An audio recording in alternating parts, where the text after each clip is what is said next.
The Alabama Crimson Tide dropped their game to Texas A&M at Kyle Field, and we need to talk about this one because there is a lot to unpack in this upset loss. First and foremost, hats off to Texas A&M and Jimbo Fisher. Jimbo becoming the first Nick Saban assistant to down the GOAT. But we have got a lot to talk about, so let's hop straight into it. Before we do, y'all know the drill. I want to hear from you. Are you surprised at how this game went down? Give me a Y for yes or an N for no, and then give me your most intriguing factors to this game. If you're new to the channel, be sure to subscribe, hit that bell notification. I do constant college football content. You don't want to miss any of it. And if you enjoyed this content, be sure to like and comment down below. Those interactions, though small, are massive to content creators such as myself. But with all that being said, let's jump into this because there's a lot to unpack. And like I said in the intro, first and foremost, ton of respect and hats off to Texas A&M and Jimbo Fisher. The Aggies formulated a game plan on both sides of the ball and committed to it and were successful in that game plan.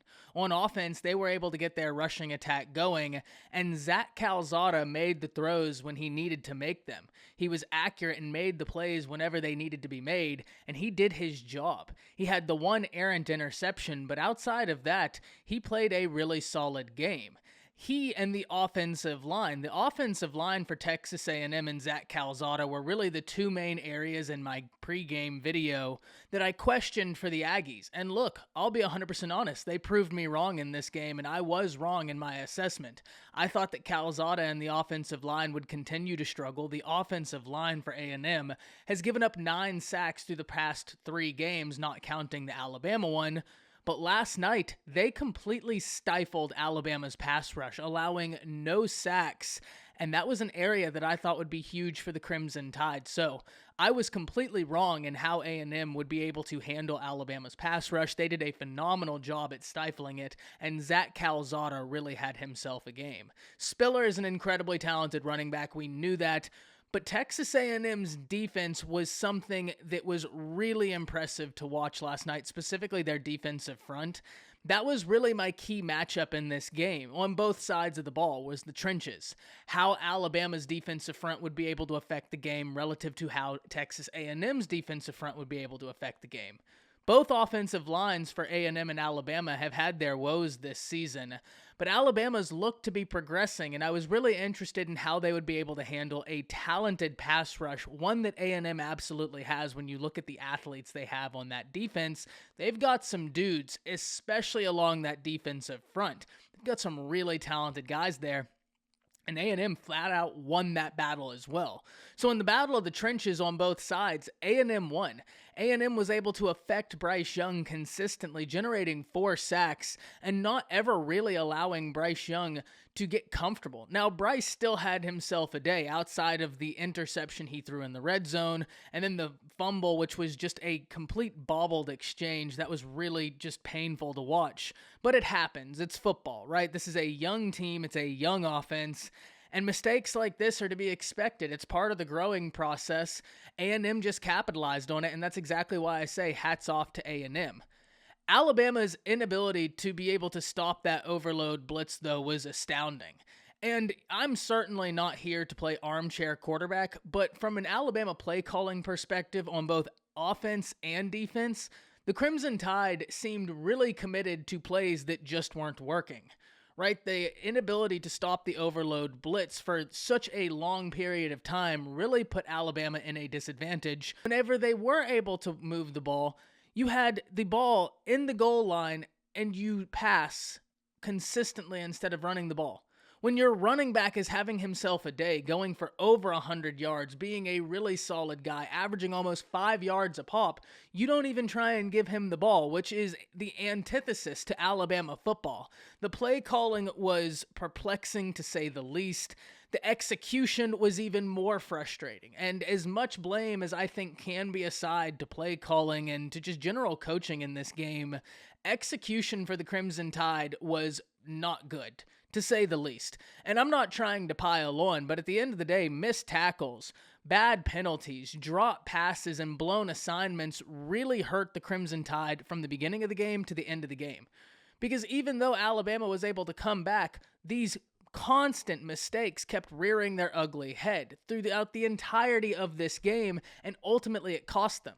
I mean, if I just highlight a few key mistakes, the pass interference penalties were huge, and they were incredibly unnecessary, especially the one on DeMarco Hellams, where if he just turned around, Calzada had actually underthrown that ball, and if he just turned his head and located the ball, he was in prime position to intercept that ball. It was an underthrow, and instead of ever turning around, he just continued to run straight through his target. That put A&M in prime position and allowed them to continue capitalizing on Alabama mistakes, and that's exactly what A&M did all night, and that's one of the keys to victory. Because it's going to be very rare that at the end of the football game, you look at the box score and see that your team won in terms of passing yards gained, rushing yards gained, and won in the battle of possession time, but yet you lost the game. That right there is completely indicative of, one, A&M having a game plan that they liked, committing to it, and being successful in that game plan, but two, Alabama committing multiple mistakes. Mental lapses, penalties, blown assignments, you name it, it was there. The missed tackling continues to be a problem. It's astounding sometimes watching how they will have a player in prime position to get him down for a tackle for loss, and yet it's a 5-yard gain, it's a 6-yard gain. And those things add up. Those things become big. Those little misses become big misses throughout the course of the game if you're consistently doing them. And ultimately, one of the biggest problems last night for the Crimson Tide was the dropped passes. Cameron Latou dropped a touchdown pass. Mechie dropped a pass. Jaleel Billingsley dropped a pass that hit him right in the hands and chest. It was just a night where nothing for the Crimson Tide could go right, and A&M had committed completely to a successful game plan and were able to execute it. So you really had the tale of two tapes. A&M really capitalizing on what they were able to do, capitalizing on Alabama's mistakes, and capitalizing on a solid game plan, especially defensively. They really identified how to attack Alabama, and Alabama waited way too long to adjust to it. That overload blitz gave the Alabama offensive line fits for a really extended period of time in this game and allowed A&M to really control the game. At the end of the day, if you're an Alabama fan like myself, this isn't the end of the world. Alabama has been on a great run. This is still a really, really, really talented team that is really young. And I think that at the end of the day, there's still a path to the SEC championship so long as the Crimson Tide win out. A&M having those SEC losses gives Alabama a position to make the SEC championship game and represent the SEC West so long as they continue winning out. And as such, as long as Georgia continues winning out, if they are able to topple the Dogs, which they can't begin to even think about toppling the Dogs if they continue to play like they did last night, because that right there just won't happen. But if they're able to get things fixed, there is, in theory, a path to the college football playoffs, albeit a tumultuous one, in which you are going to have to hope other teams start dropping games. And ultimately, this goes back to what I try and say. You never want to put the argument in anyone else's hands, and that's exactly what's happened right now for Alabama. Alabama's put the argument in everyone else's hands, and now, even though there is a path for them to get to the SEC championship game fairly easily so long as they continue winning out, though there are tough games ahead, and there is a path to the playoffs so long as Georgia continues to win out and Alabama can ultimately beat the Dogs in Atlanta, it's going to be a tough road, and you're really going to hope for other undefeated teams to start dropping games to give you a higher chance. I'm really interested in hearing from y'all because I would not be surprised at all if some jobs were lost on the starting lineup for Alabama based on this past game. I'm not trying to pile on, but at the end of the day, the lack of execution was astounding last night in all phases of the game. Hats off to A&M, but it's going to be very rare that you play as bad as Alabama did last night and you're able to win a game, especially against a talented team, which A&M is. Hop down to the comments, let me know what you're thinking. That's it.